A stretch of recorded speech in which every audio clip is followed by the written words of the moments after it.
Welcome back to another episode of Live, Lead, Legacy, the podcast where we dive deep into leadership, impact, and the legacy we leave behind. I'm your host, Carlos Luna, and whether you're leading a team, driving change in your community, or even more important, guiding your family to greatness, this is your space. Now, before we jump in, here's a question for you. What does it take to turn obstacles into opportunities and uncertainty into purpose? Today's guest knows exactly what that looks like. From navigating single motherhood while finishing college to reinventing her career in insurance, our guest's journey is a masterclass in resilience, reinvention, and leadership. In this episode, we discuss the defining moments that shaped our guest, the leadership lessons no one teaches, and how our guest is empowering the next generation of leaders. If you've ever felt stuck, questioned your path, or wondered how to grow into the leader you're meant to be, this episode's for you. This is Live, Lead, Legacy, where life and leadership intersect.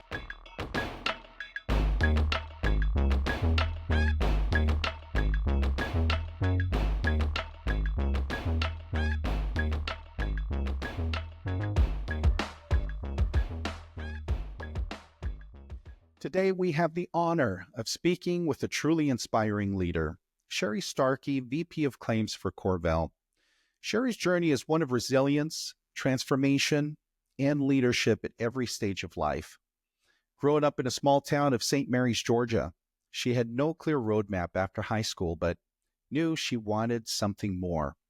Her path took unexpected turns, navigating single motherhood while completing college, starting her career in mortgage collections, and later making a bold pivot into the insurance industry.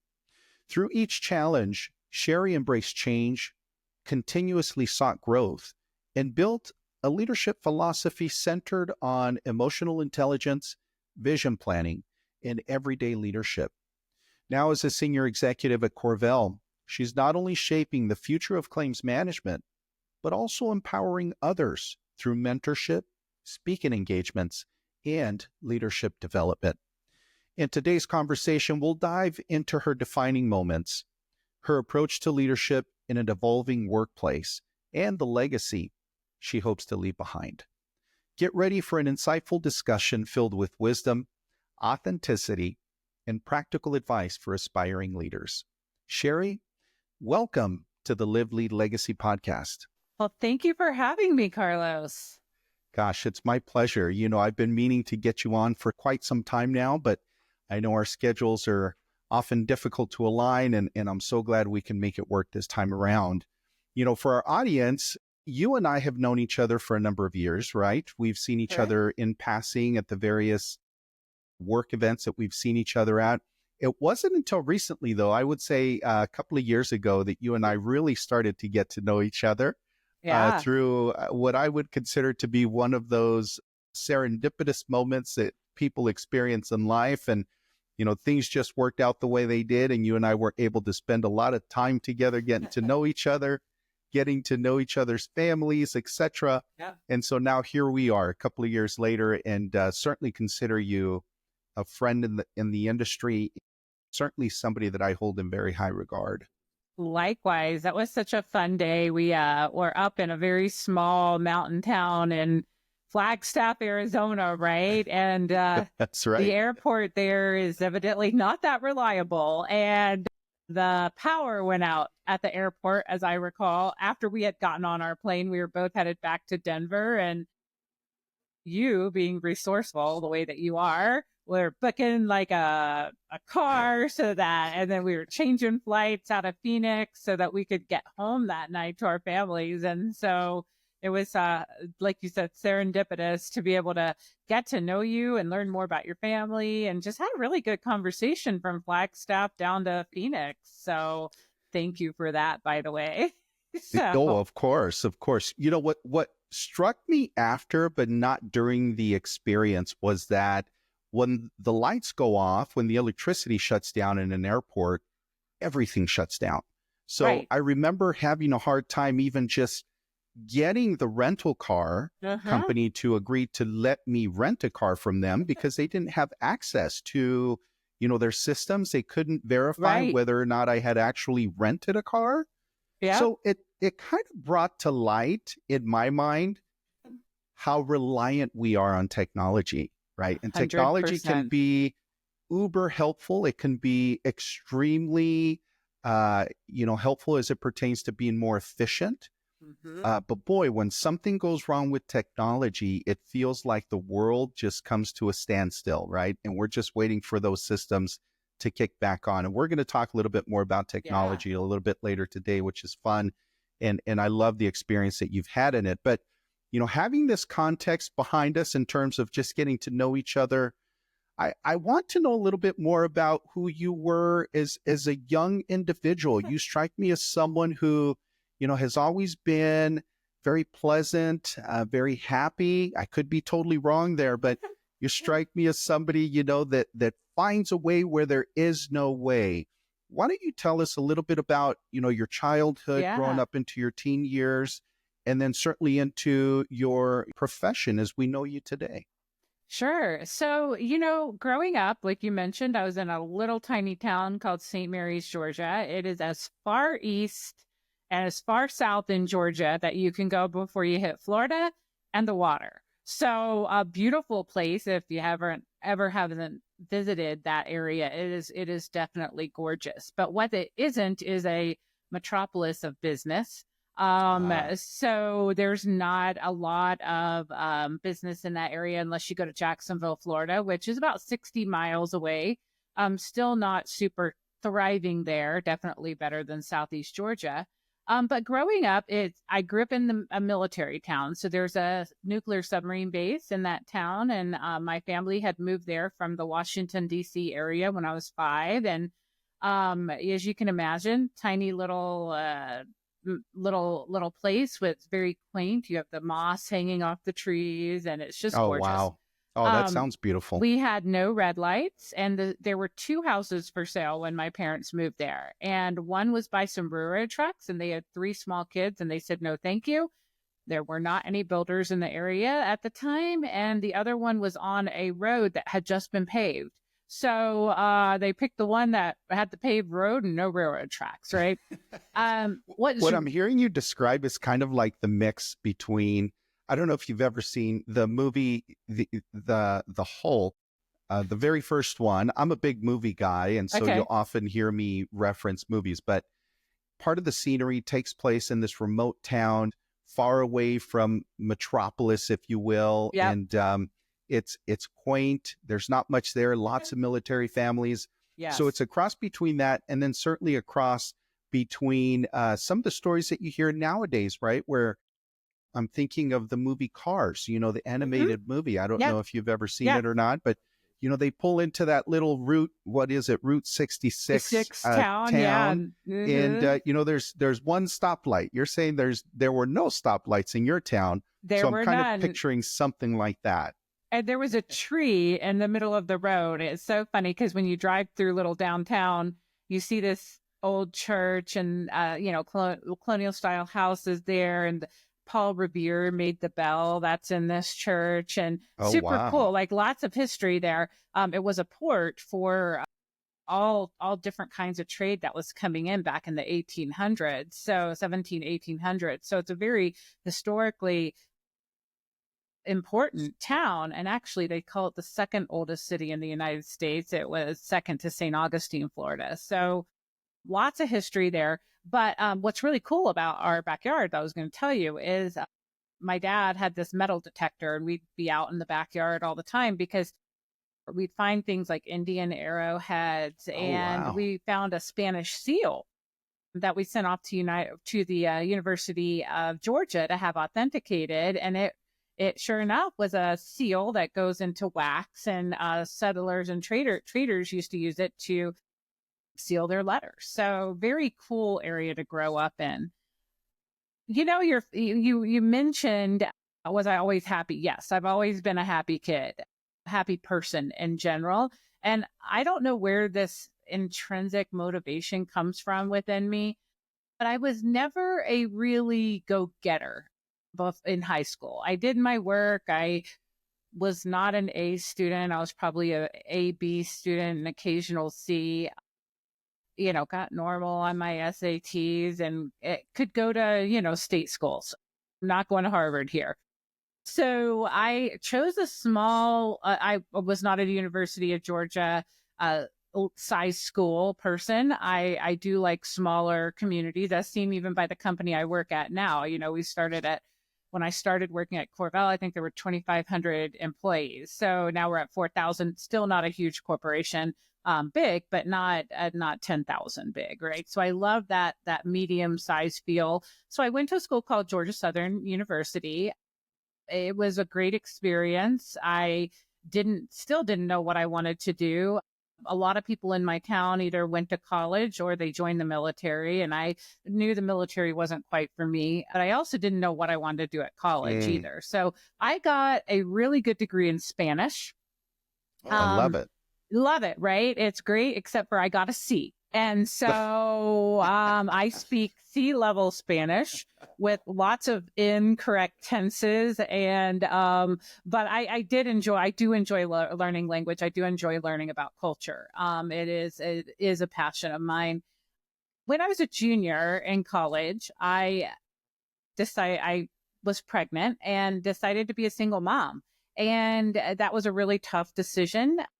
Now, remember, I live in far southeast Georgia. So in order to go to an in-state school and get free tuition, because there's the Hope Grant in Georgia at the time. So if you earned a 3.0 or above, you could get free tuition and books. So I was always on that cusp of, I was a B student, I was a C student. So that was important to me. But when I got pregnant, I went back home and lived with my family for a while. And this is a personal part of my story, I guess.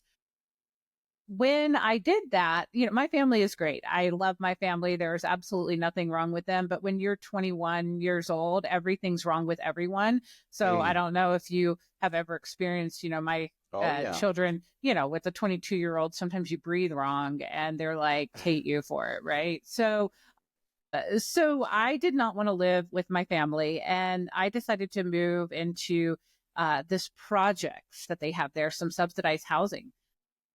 And when I did that, I was so happy to be on my own. Well, I had $300 a month in child support and had all this public assistance. And one day I was looking around and I hadn't finished my degree. I did do a few classes at the community college, like I needed a bio class and a Spanish 101 class, which I had skipped at the university. And so I took a few classes that I needed. But beyond that, I was just kind of existing. And I was thinking about, I had some student loan debt. I was thinking about that. Again, no business there. I couldn't really afford daycare. So I really didn't know what to do. But one day I was looking around and I said, nope, this is not for me. This is not going to be my life. I'm not living this way. And I told my parents that I was going back to Georgia Southern, which was 3.5 hours away. I couldn't go to Florida because I wouldn't get in-state tuition. So even though I was right there on that border, I really did. And in Southeast Georgia, there were no other universities, a small coastal community college. So my mom was like, oh, well, I'll take care of my daughter, Kaylin. I was like, no. We're both going back to college. And so we packed up, and with the support of my family, I was able to go back to Georgia Southern, finish my last year of school there, still used public assistance in terms of food stamps, Medicare for my daughter. We, lived very frugally through that time. And I did take advantage of any and every Pell Grant that was out there, loan to make it through. But I did make it through. And graduation day was so sweet. Life really surrounds you when you do get determined and you do make the right choices. We're always going to make bad choices because we're humans, right? I wish I could say I'm still going to always make the right choice going forward, but I'm not. I'm going to make mistakes. But when you do make a mistake, it's how you recover. And I'm not saying my daughter was a mistake. Please don't take that. I just made my life a little bit harder to get through. during that time, but I did become more determined and I did become more focused, and I was able to understand the world a little differently than I had ever imagined it before. And so growing up in middle class America, living in a lower income environment, understanding the complexities of that, going back to the university with a small 1 year old, finding people to take care of my 1 year old while I was in school. I really found there was some great community and found some great people to help me through that experience, and came out and got my first job. Yes, it was in mortgage collections, but guess what? I didn't even know what a mortgage was, to be honest with you. I was like, okay, I'm going to call these people. And they would tell me these sob stories, Carlos. My grandma died. I can't pay you. Oh, I got fired from my job. I can't make the payment. And I'd be the worst mortgage collector in the world because I would be like, okay, I'll note the file. Then I look back and I'm like, their grandma died like 10 times. So, Oh my. yeah, right. But then I also learned in that experience some humanity too, because I did talk to a guy one time that he worked up in Detroit, and he was a steel mill worker, and they were striking and he wasn't getting paid, and he had paid his mortgage like every time on time for 20 years. And there was nothing late about this guy, and he was in destitute. He was, sad, and the tide was changing back then in the Detroit area. And I found really that was a very hard situation. And that's when I started to realize, my small issue, what I thought was big at the time of having a daughter when I was 21 and being a single mom, there are real life issues out there that people have a hard time dealing with and trying to find resources to help you through. And that's where I decided community and being a leader. When, you take that person's empathy, you have that empathy for that person, but you don't just let it stop there. You go that next step. And I got him to a person who could maybe help him reorganize the mortgage or get some relief, or even go to some charities and ask for some help in those situations. And that's kind of when I decided maybe mortgage collections wasn't for me. And then I got into mortgage underwriting and loan processing. This was in the 2000s, and it was a very lucrative opportunity there until 2008 when the bubble burst, 2006 when the bubble burst, right? So I did that for the first part of my career. Got married, had another child, really wanted more. I was kind of bored and doing loan processing, and went and got a master's degree in organizational management. I loved that degree, Carlos. It gave me some really good insight into companies and leadership and all the facets of an organization. And then I kept underwriting mortgages for a few years. And because I was driving, 60 miles to work every day in Jacksonville, Florida, and my kids were young, and my husband was driving 40 minutes north to Brunswick, Georgia as a firefighter there, we decided that we'd try to move somewhere bigger into a different area. And also, I really enjoy diversity. I enjoy other people's viewpoints. And so Denver was a natural place for us to look. And I worked for Wachovia Mortgage, which is now Wells Fargo at the time. And I moved out here to Denver in 2006, and then got laid off because the mortgage industry imploded from all those bad underwrites and all those bad loan packaging we did.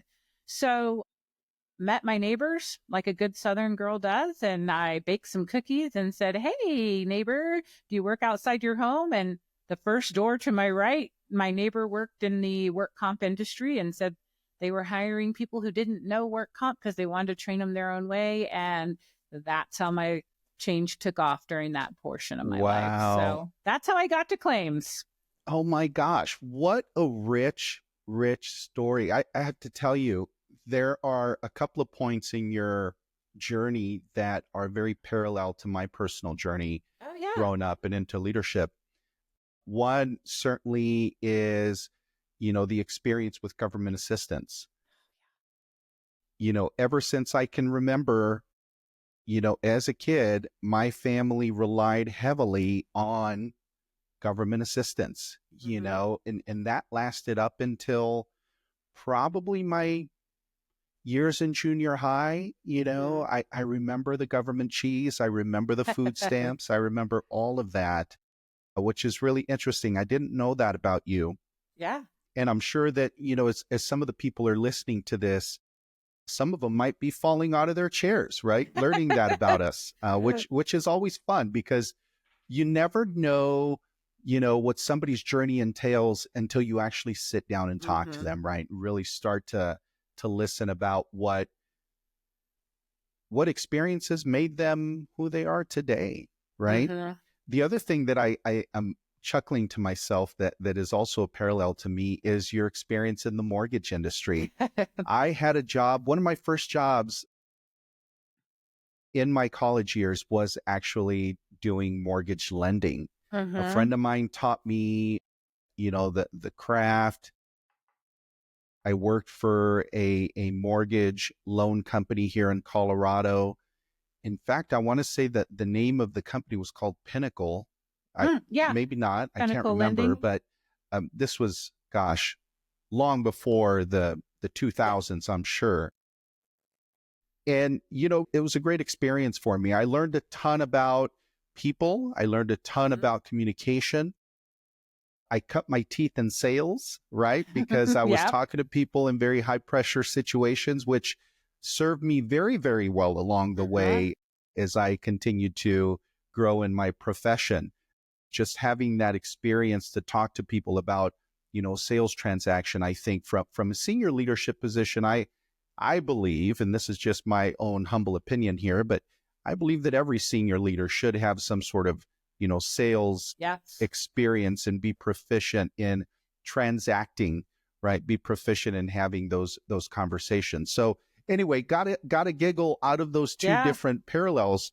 As you're talking about growing up in St. Mary's, Shari, is there anything, I know you talked about learning about empathy, you talked about learning, just about people in general. What else did these experiences help you shape in terms of your perspective on leadership, on resilience, etc.? Would you add anything else to that bucket there?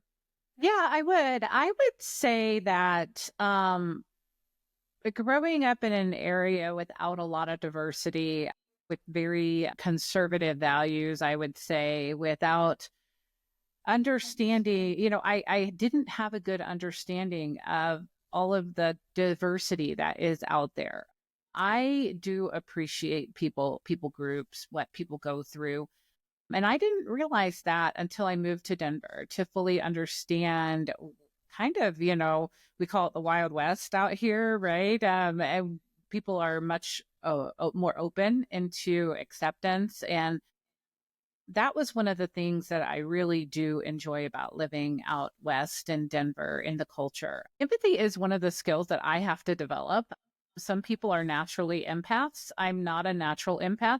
I believe in compassion, and I also believe in walking in somebody else's shoes for a mile, so to say, but then you got to give those shoes back at some point in time.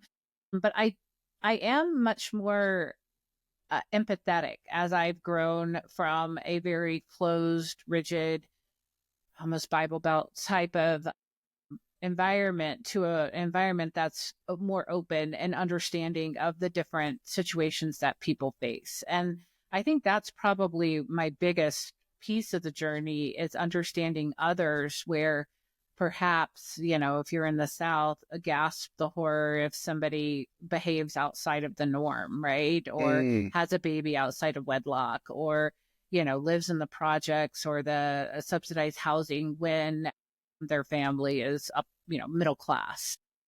It really does it really has opened my mind to what is out there. And that's what really also has engaged me into leadership is seeing the different seasons of life that people face and the different places that we end up, whether it's, it's 99% of our own mistakes that put us there.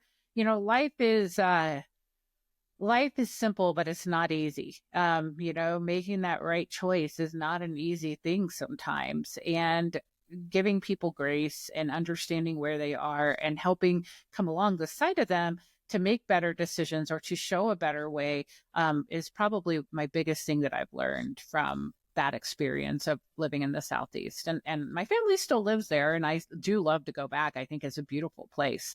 I just know for me, a more open environment is where I thrive. Well, not only did you have to make, of course, the geographic change, right, from Georgia to Colorado when you decided to relocate here, I imagine that there was also probably a very material, emotional transition that you had to Mhm. make, right? Because it really is a bit of a different world, to your Oh point. The gosh. standards in the South are a bit different than the standards here in Colorado, Hmm. as our world continues to evolve.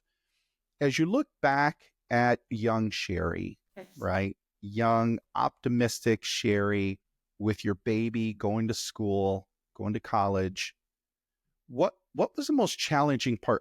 Apart from the obvious, right? Of course, babysitting, I'm sure, was a challenge for you, but apart from the obvious, what was the most challenging part for you being a single mother while working to finish your degree?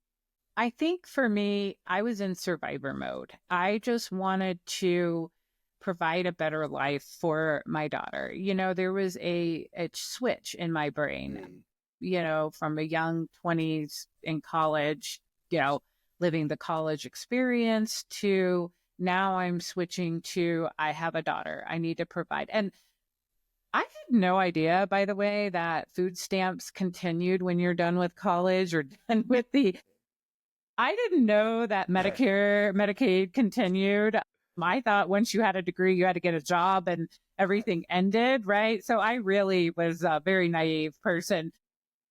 So my goal at that time was just get a job, bring up this little human in a loving environment that has a mom that is going to provide for her in the best way that I absolutely can, both emotionally and physically. And just getting to that degree. I am a very compartmentalized person, which is unique for women sometimes, but I compartmentalize. I have a goal, I meet the goal. I set a goal, I meet the goal. I have a motivation to do something different, I find a way to make it happen. And sometimes I would get sad that I wasn't in that college experience, the latter part of my college, but most of the time I was just busy grinding it out and making it happen. And I feel like that experience has brought me through to pretty much everything I do now.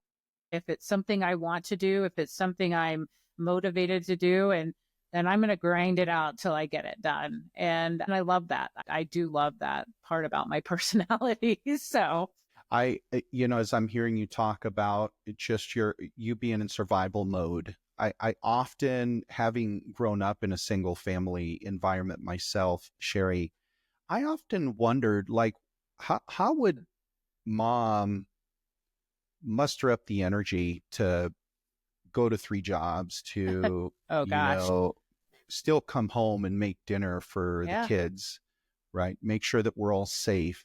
What motivation, or where did she get this energy from? And I love the way that you capture that motivation. You're in survival mode. There's no other option, There's no other right? option. Some entrepreneurs, call it the burn the ships method, right? There's Mhm. nothing behind you. All you can do is move forward. Yeah.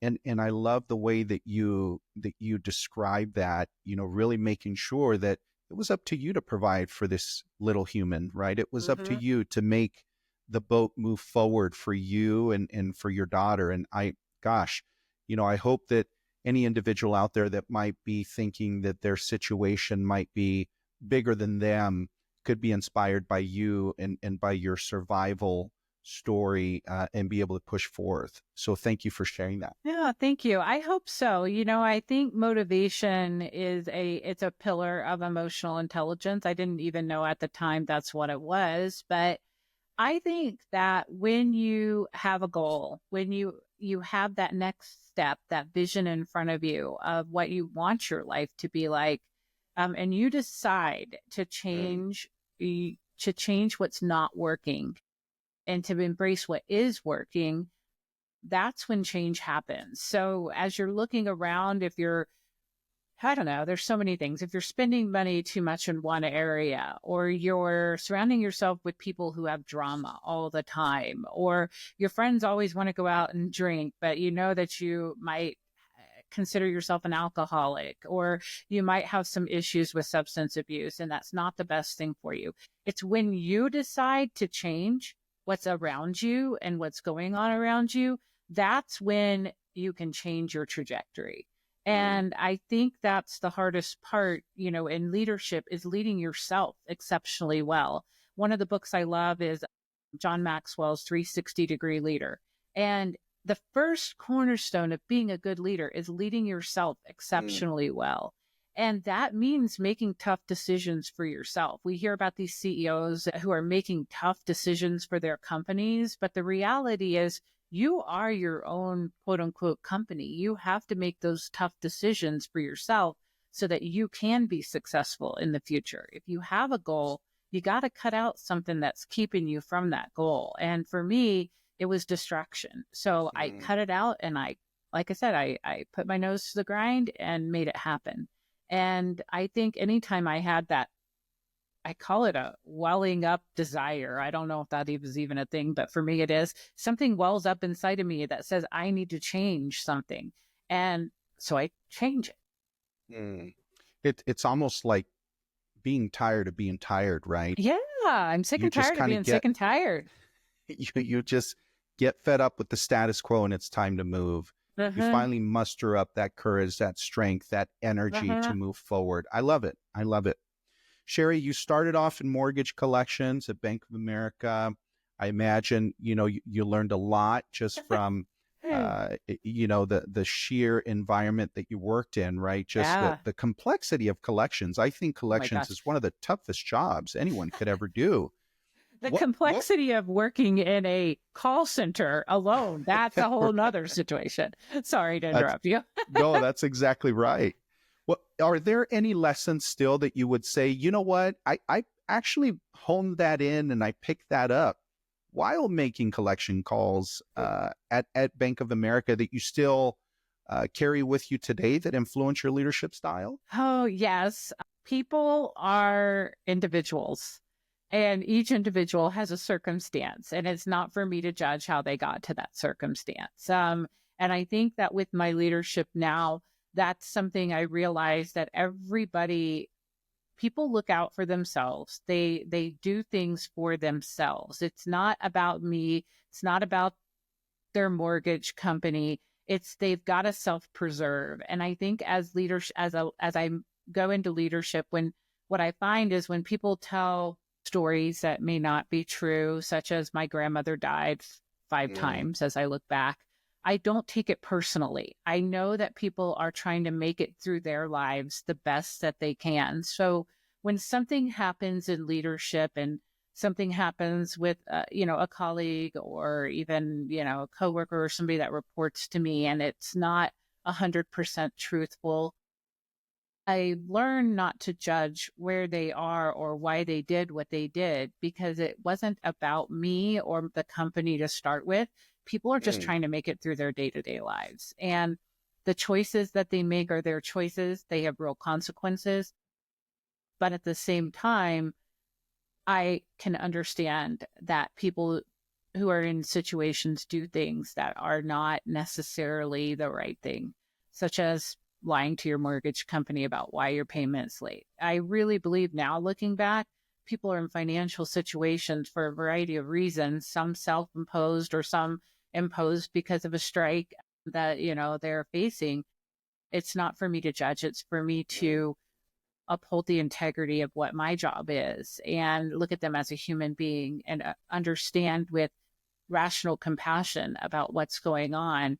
And in some cases, empathy, and help them get through these circumstances with the resources that I have, with the people that I know, people who can help them, EAP programs, personal discussions, connecting them with other people who have been through those situations and helping them through when I can. But then at the end, knowing that I've done all that I could for that person, and it's time for them to make their own decisions. And I think that's what that collections experience has taught me. Also, I know that I'm not a good collector. I get it. Like I totally don't want to collect money from people. And that was a very real experience to know what I don't like. And that's also what I've learned. People in their 20s or even new into careers, they are trying different things out to see what they like and what they don't like. And my job is to help them figure that out. And maybe the industry I'm in is not for them, but I've taught some skills along the way and they can take that with them and bring it to their next position. So we bring in a lot of lower new entry level positions in my organization, and some work out and become the best senior level worker, and some are like, oh gosh, no, I don't want to sit at a desk for 8 hours, that's not for me. And my response to that is, great, I am so happy you learned that. Now go and do your thing, so that's what I learned from those collection days to where I'm at now.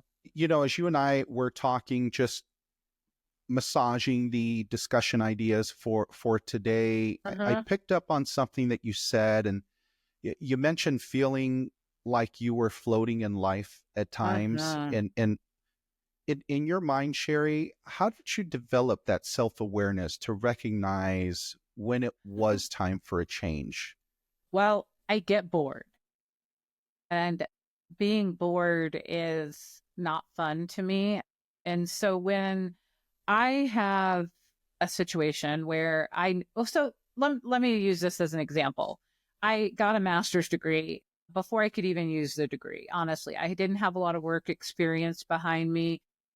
That degree in organizational management is a higher level degree, really intended for leadership and above. And I didn't know how I was going to use that, because even at that time, I really didn't see myself as a quote unquote leader. I just saw myself studying something that I really loved. And by the way, that Spanish that I got a C in, I got an A+ in organizational management. Like my GPA was a 3.8. So I loved it with all my heart. I love writing papers. I love learning about organizations.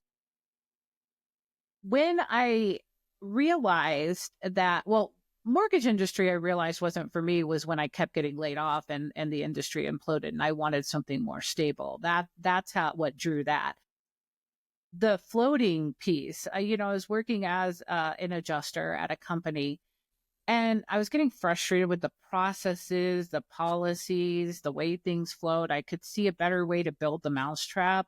I was stuck there. Somebody told me one time, oh, you can't move into leadership because you only have 8 years of this experience and you need 10. Even though I had a master's degree, they'd rather somebody that had 3 years as a receptionist instead of a master's degree. That's when I knew that this company wasn't for me, so to say. And I felt like I was floating. I felt like I was making a difference in my daily work, yes, but I wasn't challenged. I wasn't where my heart desired for me to be. And so I started looking for that better opportunity. I don't know how else to describe it other than floating and not liking it, not feeling grounded. And I would try different activities. Like I would be like, okay, well, maybe I can learn how to decorate cakes, or maybe I can learn this hobby over here, or I'm going to learn how to ski. And trust me, that was a disaster. So the cake decorating too was a disaster. I think that show nailed it. That would be me. Totally. I am not an artsy person. Show. Yeah, I do too. And I am not an artsy person. So everything I tried wasn't working. So I'm like, what is my thing? Where do I need to be? And I kept coming back to that leadership degree, that studying of organizations. And it's not, don't get me wrong, it's not the degree. It's the content that I loved. And so one day I got a call from a recruiter saying this company was looking for somebody who wanted to do things different. And that was me. And it just turned out to be a great fit. And I've been at my current employer, Corvel, for 10 years now. And honestly, there's not a day that I haven't not wanted to come to work. There's not a day where I feel like I am not valued or that I'm not making a difference, because I feel like this is where I can grow and expand. And oddly enough, for 10 years, I felt engaged and I felt like these leadership principles that I can bring forward and change the everyday person's life. That's what I love. I love being able to influence that. And I love being able to take my theories and put them into practice, which, by the way, another thing I learned is leadership theory is not leadership practice. They're very different things. You can take components of leadership theory and put them into practice, but trust me, there's nothing that prepares you for full-on leadership. You're like, they did what? They said what? That happened? I don't understand. It is very engaging. And that's, that feeling of floating hasn't really hit me for 10 years. So when you find your passion, when you engage in it, and you find the right place for you and the company, it truly is magical, and it truly is fulfilling. What a great barometer. What a great indication that you're where you want to be, where you're thriving, where you don't feel like you're just floating by, where you're just waking up, you're going through the motions. But to your point, you're actually passionate. You're investing yourself, not just, mentally, but you're investing yourself emotionally, right? In what you're doing, because you're really passionate about it. I am. I've learned along the way, Shari, that people have different perspectives and different views on leadership. Those individuals that may be, and this is just me speaking to young leaders at time, or young aspiring leaders, I should say.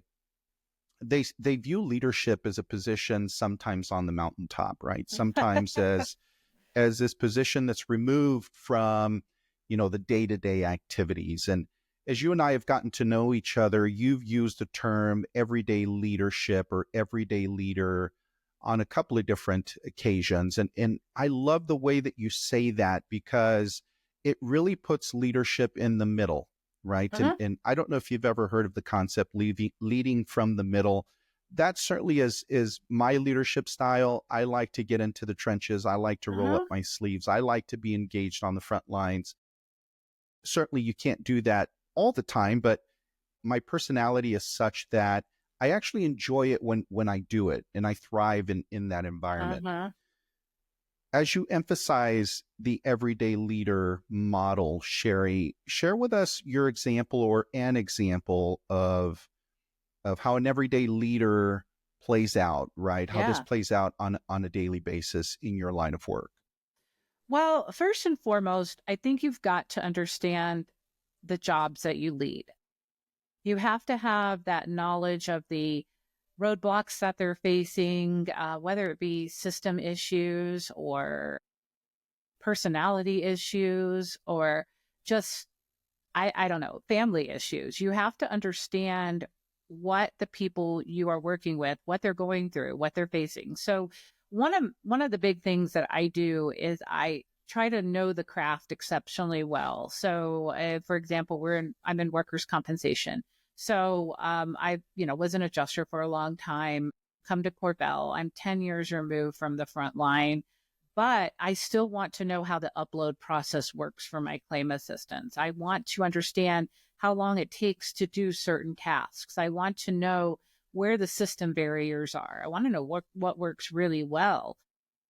And so what I find myself doing is every now and then I get in and I just help those different jobs out.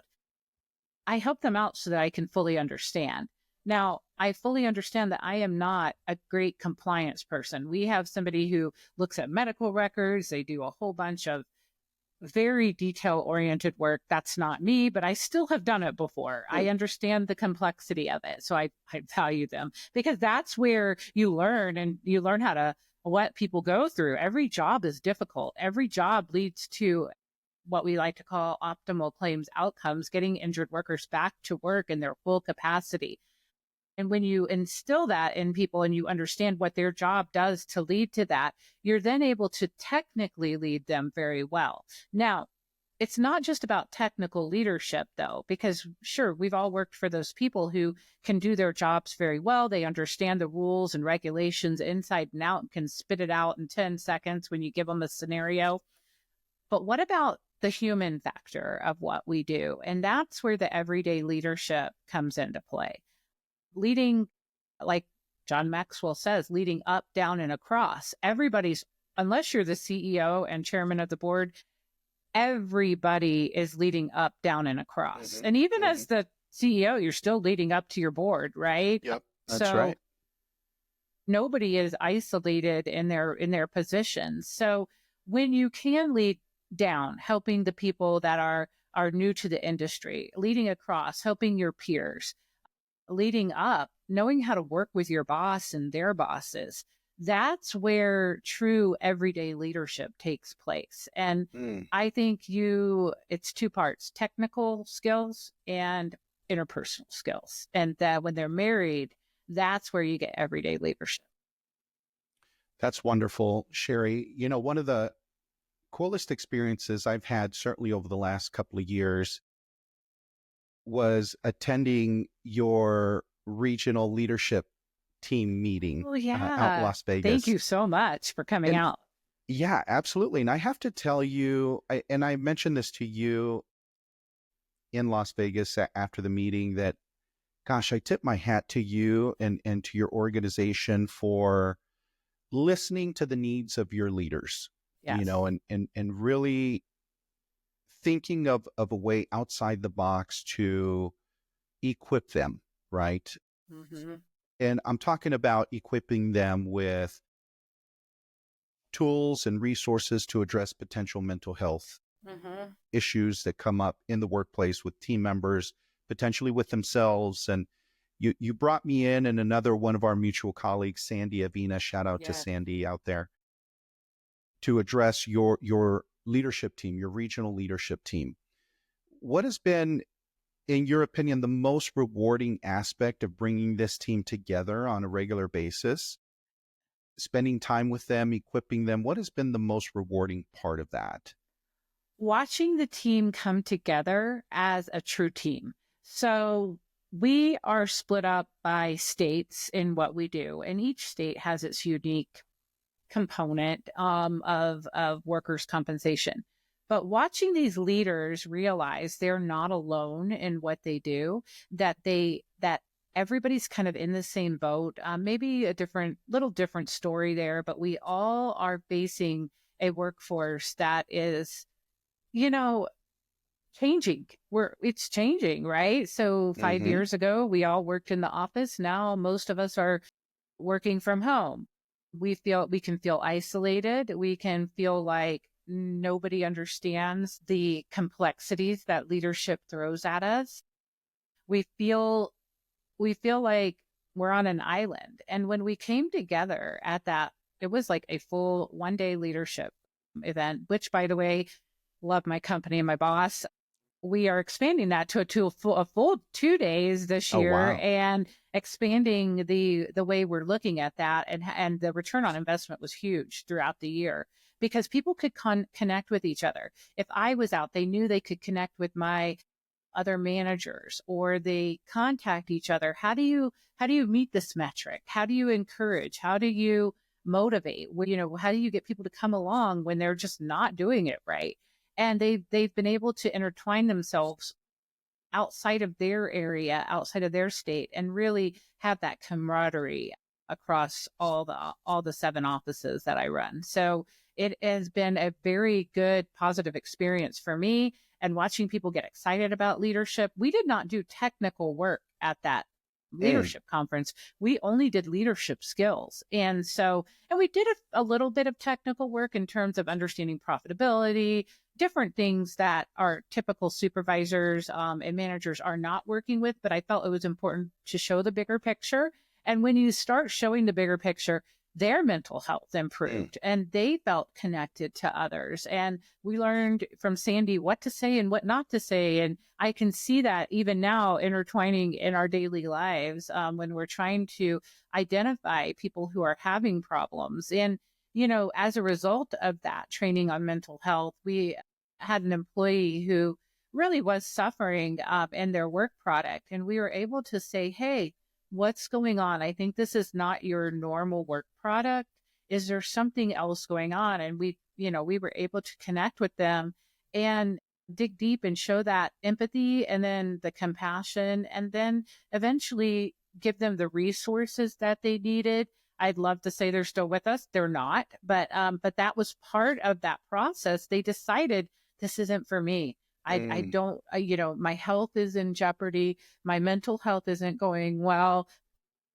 I need something with a little less stress. And they were able to move on and have a great career doing something else, but really met them where they are. And that, I think, is a success. I don't think keeping people in a place where they're not thriving is called success. I think helping people get their wings and fly to where they can thrive in their lives, that's success. So that's what that has done for us. I love it. It's been really great and very impactful.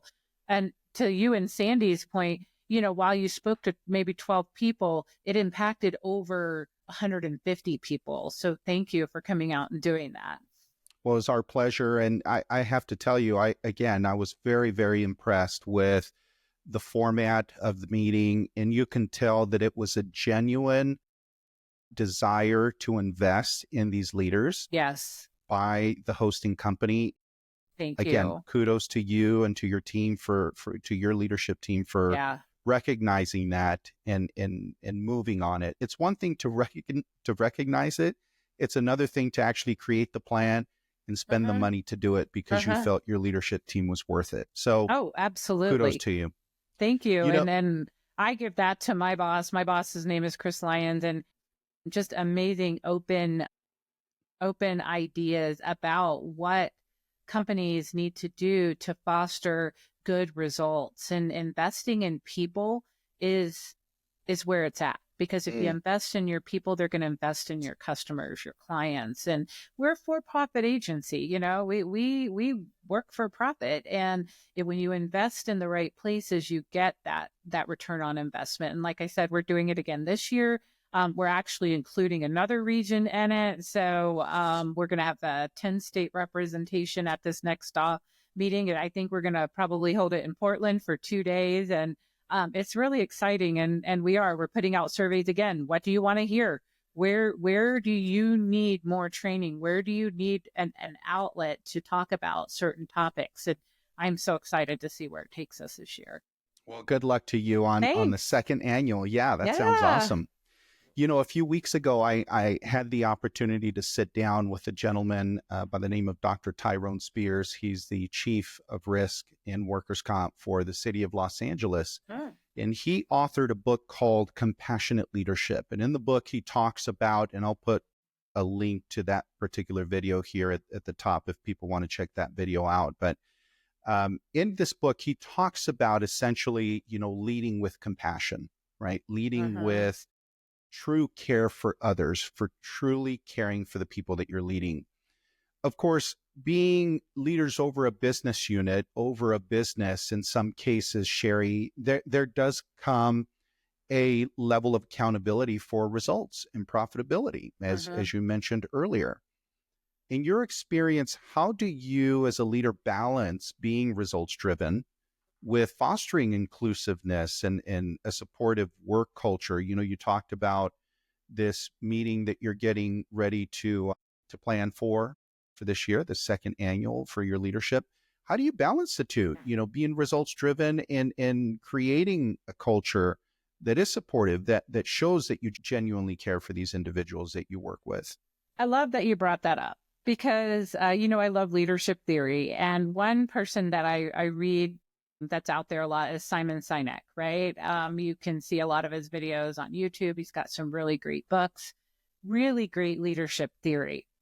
One of the things that I always want to ask him if I could ever meet with him is, how do you propose in real world leadership that we balance this empathy, this walking in people's shoes and understanding our employees with getting the results driven outcomes that we need as leaders? Because in my experience, what I've found is that sometimes when you're a compassionate, empathetic leader, you end up with people who think it's okay not to meet the metrics or not to excel in what they're doing. And so one of the articles I recently wrote was about the seasonality of life. Like, how do people, we all go through good seasons in life and bad seasons in life, and sometimes polarizing seasons in life. I think you had Mr. Altman on your podcast before, and had a horrifying experience that I'm sure he lives day to day with even now.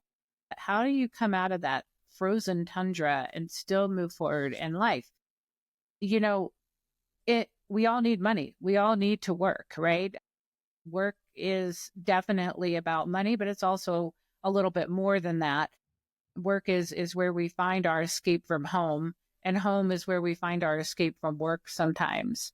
And what I have found is holding people accountable during these difficult times is a difficult balancing act for a leader. So what I do is I give them some space when they need the space. I don't ever allow for subpar work, but understand that maybe somebody just needs some help temporarily in getting their work done. And so provide them with that help. As time goes on, if they need to take a leave of absence, I really encourage people to protect their own mental health, protect your physical health. There are laws out there, and there are just basic human compassions in companies that say we offer this time for you to get out there and heal from whatever you're needing to heal from. And what that does is it allows the company to bring in a resource to do the work well while you need to take a break from it. And that is okay to do. And I really wish more people would take advantage of that when the time arises.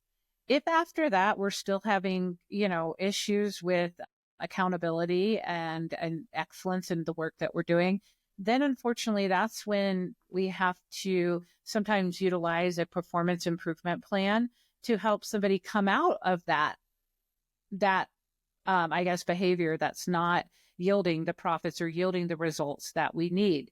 And sometimes that just wakes people up. I mean, sometimes that's like, oh yeah, I've got to get my stuff together now. I got to get back into the grind. This negative thing is happening, but I still got to do this. I love, what I do.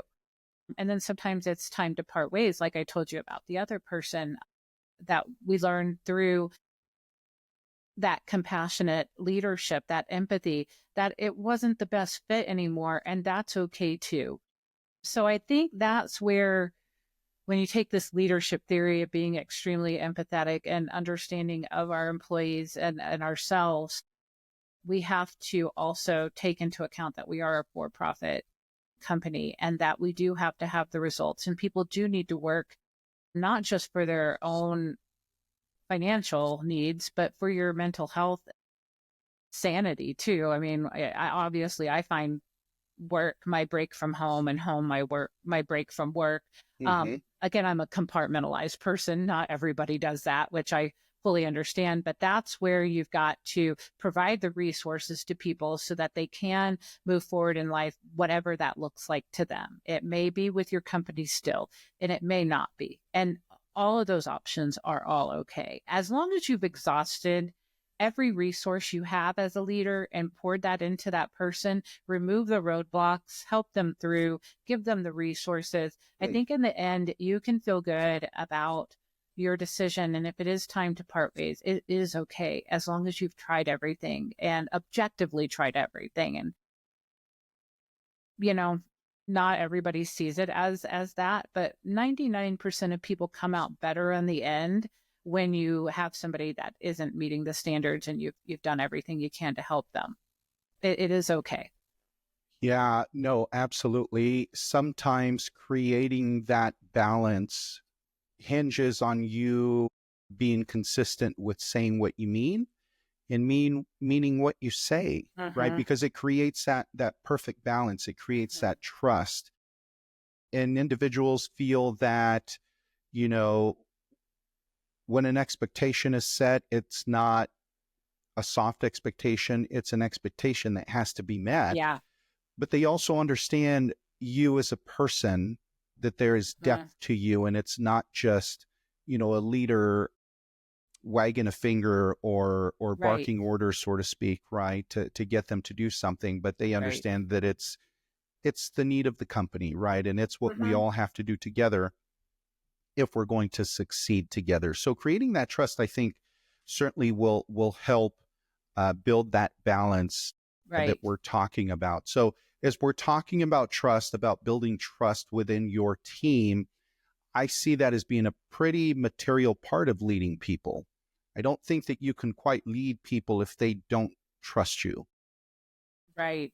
Your judgment will always be questioned. The direction you provide is always going to come under scrutiny.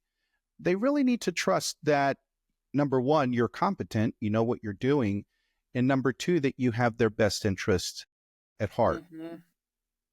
How do you build and maintain that type of trust within your teams, Shari, Yeah. especially when you think about a high stakes situation? You know, I see claims management, the third party administration business is a pretty tense line of work at times. You know, Mm-hmm. you have the duty of telling injured workers who emotionally might be in a very compromised situation because of an injury or because of an illness, and you may have some difficult news to deliver to them about their benefits. How do you build that trust and maintain it so that your teams can operate proficiently in those high stakes situations? Trust is the basis for everything, right? And in trust and in relationships, it's like a bank account. So we have to put deposits in order to take out a withdrawal. So if I want you to trust me, we have to meet for lunch. We have to get to know each other. We have to understand sometimes our family situations. Sometimes you have to learn about my history and I need to learn about yours. And as we share those common experiences and find those common bonds, that's where trust starts, right? I remember I took over an office and there was a person that I knew I needed to connect with right away. They were seen as a key person in the office. I literally talked to them almost every afternoon for at least 30 minutes, if not an hour, trying to get to know them, understanding their jurisdiction, tapping into their jurisdictional knowledge because they are a jurisdictional expert, understanding where the people are in that industry and building that trust. And then simply, Carlos, after we started making those deposits, asking them to trust me, telling them, I have your best interest at heart here. I am not trying to make this harder. I really want to remove all the barriers. These are the expectations. These are the barriers. Let's remove the barriers. And as I start removing the barriers, the trust starts coming up and then they start seeing the results. So every week I send out progress on our stats. So, we're all statistically driven these days. So I take the stats and I send them out every week. Look, you've improved by 2%. You've improved by 5%. Look, oh my gosh. So from January to today, now we're improved by 11%. That's a huge improvement. So these processes are working. You can't expect people to see in the middle of the forest what you're building on throughout. They can't see the nature preserve that you're building, right? So you have to show them the guided path and say, this is where we're at. You're doing so great. And that builds the trust. And then saying things like, please trust me. I have your best interest. I am going to make this. You will be the highest performing team with the best work-life balance that you could possibly have. Trust me. And we're getting there. And so every deposit I make, when I do have to take a withdrawal and say, hey, this didn't meet the standard, it's not seen as a devastating blow because we have that trust. We have those deposits.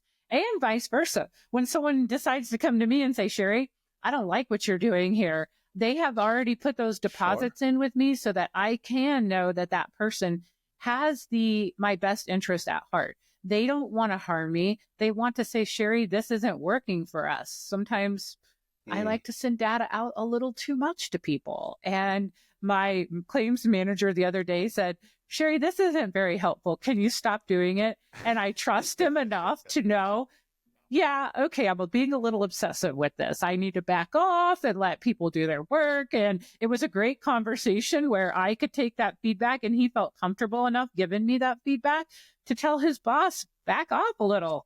And I was like, got it. I'm backing off. And so trust goes both ways, right? It's Really building up does, that yeah. community and putting in those deposits. So when it's time to take those withdrawals and just asking people to trust you. So as you're talking about trust, as we're exploring the concept of trust, certainly that doesn't come overnight. It comes over time as individuals see your true intentions, as they see your motives as a leader, and as they get to know you as a person over time. Was there a lesson throughout your career, Shari, that you as a leader learned, a tough lesson that you would say, man, I need to change the way that I do this, or I better not make that mistake that I'm watching somebody else make, that really has shaped the way that you lead today and shaped your leadership approach? Well, first of all, I've made enough of my own mistakes. I don't have to look at other people's to learn from them. I mean, I do sometimes, but the reality, I have enough on my plate that I can draw from, and probably many people can draw from what not to do. Yes. So at one point, we were down a claims manager in an office, and I was asked to be the interim claims manager.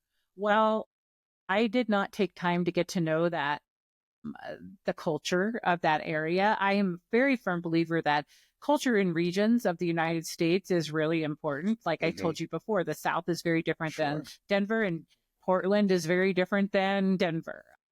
So you go to New York, it's different, and Southern Texas, it's different. Well, I didn't take that into consideration moving in as the interim claims manager for this office. And I came in, didn't make any real connections with the people, didn't try to understand their culture, just said, these are the metrics, let's meet them. And by gosh, nobody wanted to listen to me, Carlos. And I look back and I can see the why they didn't want to. I just wanted the results. I didn't show the interest in the people. And they were like, can you back off a little bit? And then my feelings were hurt because I didn't have any relationships to hear that from them. And that was a big lesson. One, learn the culture of the environment where you're working. You have to know the culture. You have to assimilate to their culture, because they're not going to assimilate to yours. And so when you learn what their culture is and how you talk to people in that area and what the expectations are, then you can make those relationships, and then you can ask for the results. But until then, you can't. So hence, when I took over this other office as actual claims manager, I talked to the main person for hours, and I got to know each person. And I flew out there all the time to get to know them. I went to their industry events. So that's what I learned, is you've got to know the culture of the people you're leading, and you've got to understand it before you can expect results. So it was a little bit of a hit on my pride, because I was doing so well in the Denver market that I was like, okay, that didn't work out so well. Lesson learned. And now relationships are number one.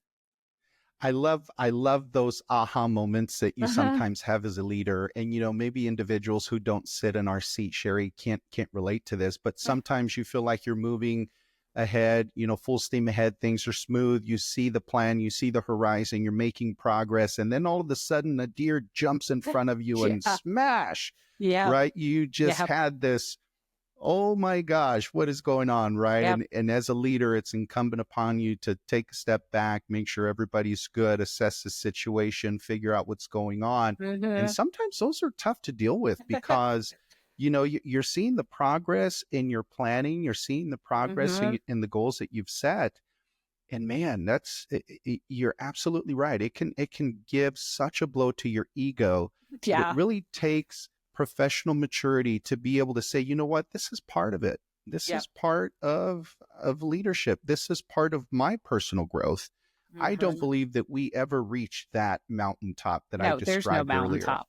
Right. And so we're always climbing, we're always ascending, we're always working. And this is just another way for us to add to our toolbox to be even better after we, get past this deer crash, so to speak. So I appreciate you being honest about that. Thanks. Earlier you talked about emotional intelligence and just being proficient at it, really being aware about it. You also talked about, you as an individual and how you've harnessed some of those principles in your own leadership style. Can you be a little bit more specific? How would you say the concepts of emotional intelligence have shaped your career? And then how have they translated into the way that you deal with complex situations on the job as you're leading these individuals? For sure. So how I even stumbled upon emotional intelligence was during one of those moments of unrest where I knew I needed something different. And I started Googling branding, like self-branding, and creating a self-image. And then in that research, I came upon emotional intelligence. And interestingly, I started reading about it and realizing, okay, I do good in this area. I do terrible in this area. And I started learning about those 5 pillars of emotional intelligence. And um, I'm very good at most things. I need to practice on reading the room a little bit better sometimes. And then also, again, empathy. I still have a hard time with empathy because I'm a little bit more rationally compassionate than I would say empathetic, but those are okay. Those are kind of semantics, I guess. When I bring it into leadership, though, learning other people's situations, learning how they're feeling, learning how I say things to them, reading that room, how are they taking what I say? An example of this would be one time I was talking to a younger worker, and it was an off the cuff conversation, but it was not an off the cuff conversation for them. I thought it was. It was in between meetings, and I was at my desk just kind of sitting there. And they said to me, I'm working with this really difficult person. I don't know how to find my way. And I said, one of the things I learn about is emotional intelligence. I Google it, I read a lot of articles about it, and there's a lot out there on working with difficult people. Now, I thought we were done with that conversation. I thought it was a momentary conversation. Turns out I insulted the person when I said, learn about emotional intelligence. They thought I was calling them emotionally unintelligent. Now, that's an example of how my emotional intelligence was not on cue there, because this person was new to business. They really hadn't ever heard of that leadership theory of emotional intelligence. And me, in my normal conversations I have in my head, just thinking about myself sometimes, didn't realize that person had took it the wrong way. I didn't notice the change on their face. I didn't notice their body language change. And so the next thing I know, I was having a conversation about how emotional intelligence is not calling you emotionally unintelligent, but it is a leadership theory. And so explaining that. So learning to take a step back when I talk about things sometimes, and reading that room that's how the emotional intelligence has brought me closer to being a better leader, I would say. Because I always say closer, because I'm never going to be the best leader. I'm always going to get closer and closer, but I don't, like you said, never going to reach that mountaintop. Mm-hmm. It is always something that I'm striving for, but I'm going to keep making mistakes like the one I just talked about. And then there are times where emotional intelligence has really allowed me to take a situation, take a step back, ask more questions, and try to give answers.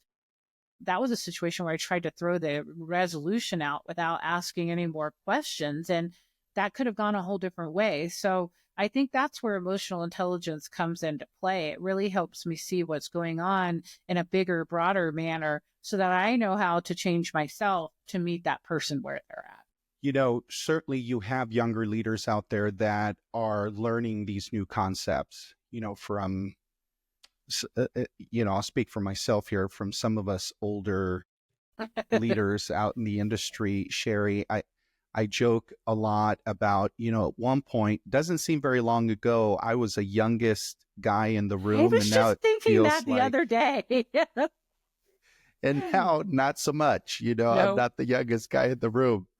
But to those young leaders, Shari, what advice would you give them if they're looking to break into leadership in general, number one?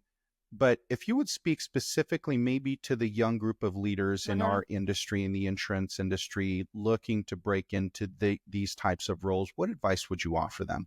That's a great question, because I actually have been thinking that for a few days now, because somebody on LinkedIn reached out and gave me a DM just asking. They said, I see you're involved in different talks, and I see that you're involved in different organizations. How do you get there? How did you get there? I've been doing, this job for 8 years, and I kind of want to be in that leadership role where I'm seen as an expert in what I'm doing. And what I would say, and how you get there, is, one, you live the life you talk about. You don't pretend to be something or someone you're not. Be authentic. Go out there and meet people. Don't be afraid to go to organizational meetings such as RIMS or Young Risk Professionals, CLM. There's a ton of them out there in your marketplace. Get involved. And maybe you're not in the work comp industry. Every industry has a industry group, so to say. Connect with them, get to know them, and then start building your brand.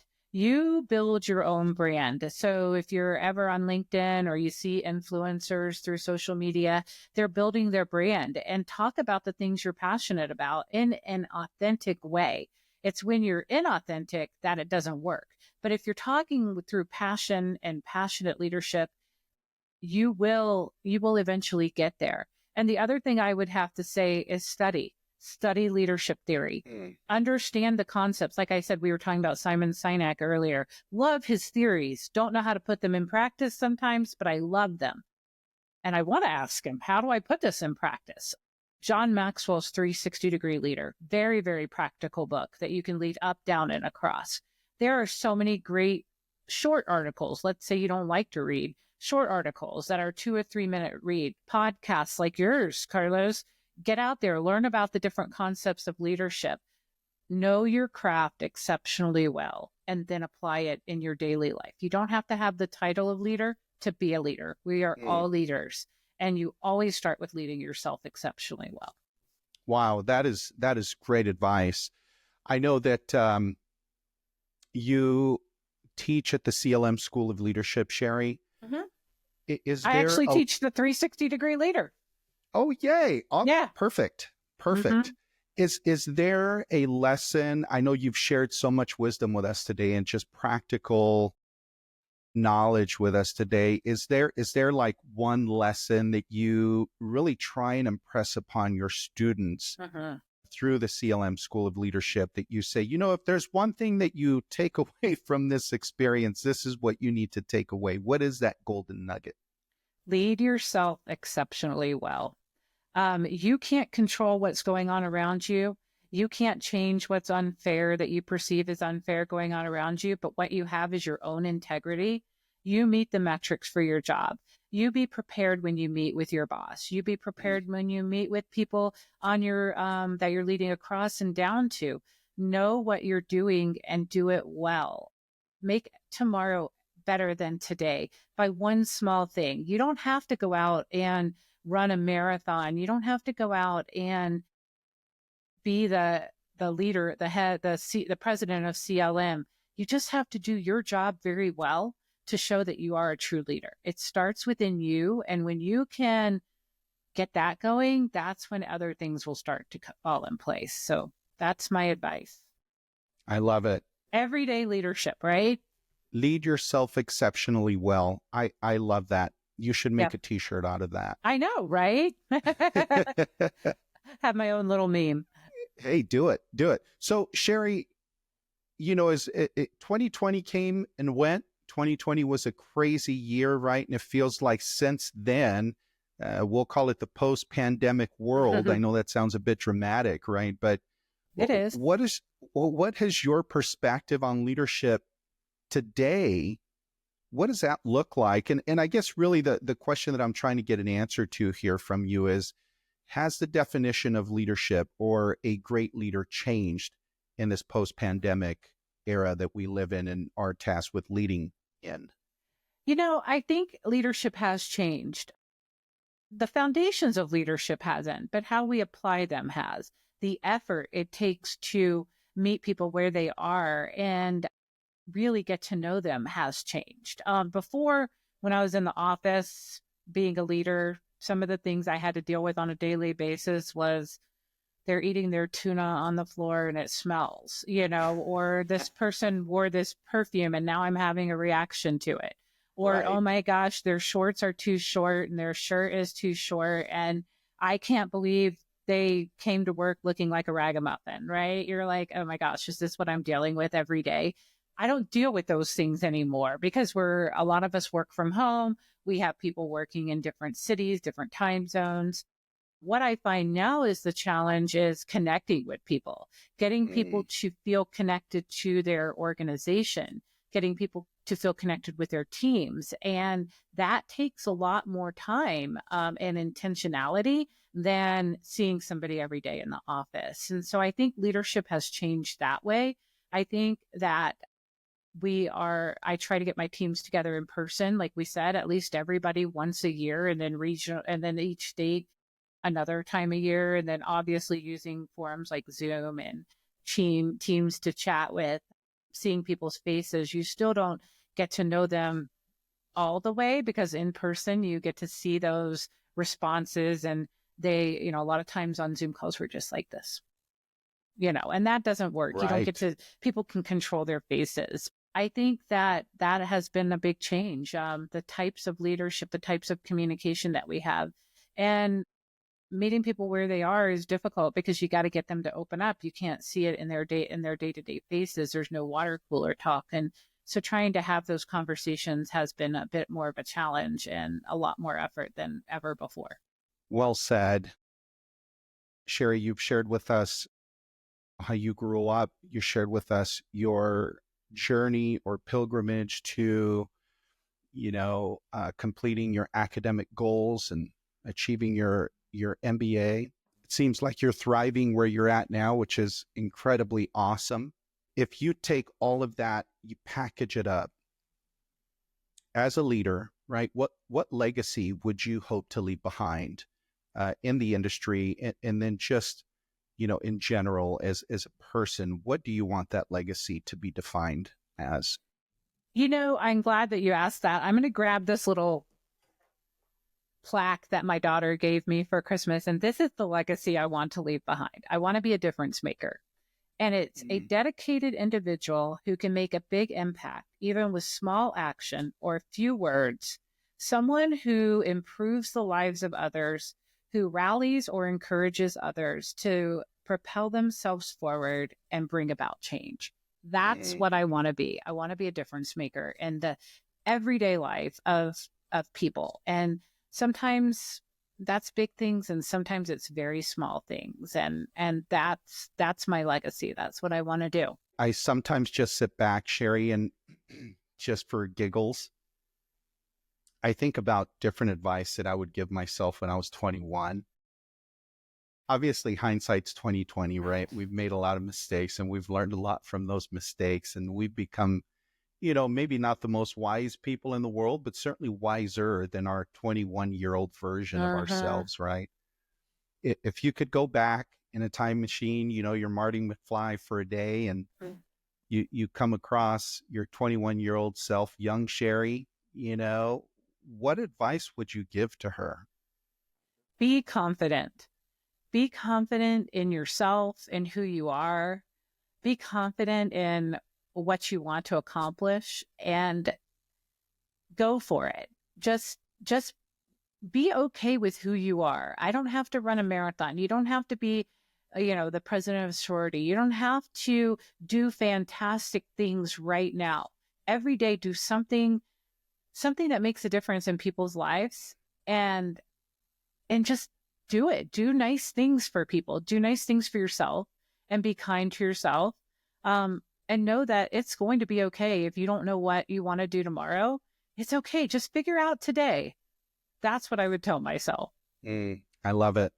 Shari, I want to thank you again for taking the time to chat with us today, for being so generous with it. And gosh, I have no doubt that individuals that listen to your story, to your journey, are really going to be inspired, and are going to learn a great deal about being a great leader, an everyday leader. So thank you again. Thank you, Carlos, for having me. It's been fun. I love it. So good work on your part too. This podcast is going to reach a lot of people and change leadership. And that's what we want to see. Thanks so much. I really appreciate that. For our audience, you can connect with Shari Starkey on LinkedIn by clicking on the links that we provide in the description section of the podcast. We really appreciate you taking the time to watch, to listen in, and to join us today on Live, Lead, Legacy, where we explore the stories, strategies, and successes that inspire leaders to leave a lasting legacy. Thanks so much. If you found value in today's conversation, don't forget to subscribe, leave us a comment, and share this episode with someone who could use a little inspiration on their leadership journey. Please be sure to show your support by visiting and purchasing an item from our podcast store at newraincap.com. Your gesture will go a long, long way. For more insights, resources, and updates, follow us on all of your major social media outlets like TikTok, Facebook, Instagram, and LinkedIn. Until next time, remember, live with intention, lead with impact, and build a legacy that matters.